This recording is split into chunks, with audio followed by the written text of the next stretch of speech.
मोर्शी दुर्घटनेसंदर्भात धक्कादायक माहिती समोर। दुर्घटनाग्रस्त इमारतीच्या फक्त तळमजल्याच्या पूर्णत्वाचा दाखला।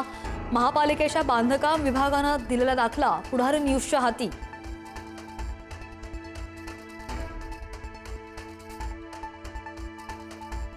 पिंपरी चिंचवडमधील मोशी कचरा डेपो दुर्घटनेत 64 तासांनंतरही शोधकार्य सुरूच। दुर्घटनेमध्ये एकाचा मृत्यू, अजूनही 8 कर्मचारी अडकलेले। मुख्यमंत्र्यांनी दुर्घटनेचा घटनाक्रम समजावून घेतला सविस्तर आढावा।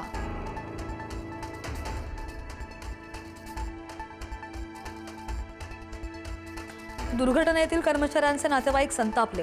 आयुक्त कुलदीप जंगम यांना घातला घेराव। बचाव कार्याला उशीर होत असल्यानं नातेवाईकांना संताप अनावर।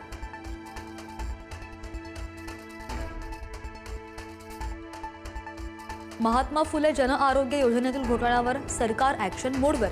गैरव्यवहाराचा अहवाल आरोग्यमंत्री प्रकाश आंबेडकरांकडे सादर, तर मुख्यमंत्र्यांकडून SIT चौकशीची घोषणा। आतापर्यंत 8 रुग्णालयांवर कारवाई।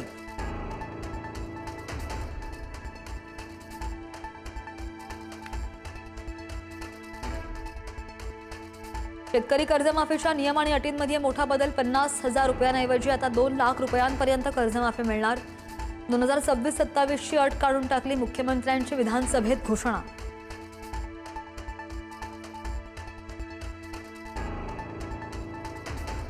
मिसिंग लिंकवरील माझ्या भाषणावरून काही जणांना मिरची लागली। खोट्या अफवा पसरवणं हा महाराष्ट्राचा अपमान। आमचे मिमिक्री आर्टिस्ट बोलले की भाषण हिंदीत का केलं। मुख्यमंत्र्यांचा राज ठाकरेंना टोला।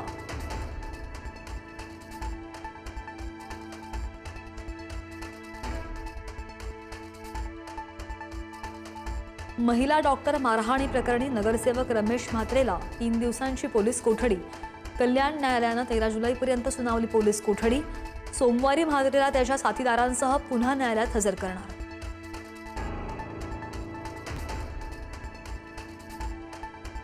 पालघर महापुरानंतर देवीपाड्यासह अनेक गावांमधील पूरग्रस्त मदतीच्या प्रतीक्षेत। देवीपाडा, तरडेपाडा, देवशेत, झांझरोळी आणि मंडळपाडा या गावांना पुराच्या पाण्याचा 4ही बाजूंनी वेढा। कुटुंबियांना घरांच्या छतांवर काढावे लागली रात्र।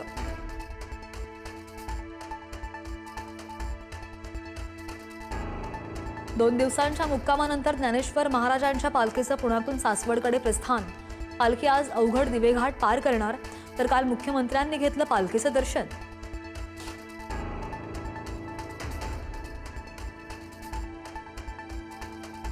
केतन अग्रवालच्या वडिलांचं राष्ट्रपती द्रौपदी मुर्मूंना पत्र। मुलगा गेला आणि 10 दिवसातच वडीलही गेले। कुटुंब उद्ध्वस्त झालं असून खटला फास्ट ट्रॅक कोर्टात चालवण्याची मागणी।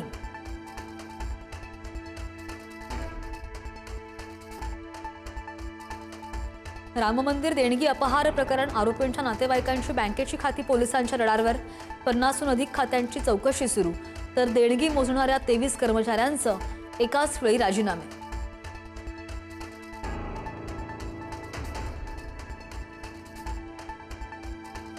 आणि अभिनेता राजपाल यादवला 3 महिन्यांचा कारावास। चेक बाउन्स प्रकरणी न्यायालयानं सुनावली शिक्षा।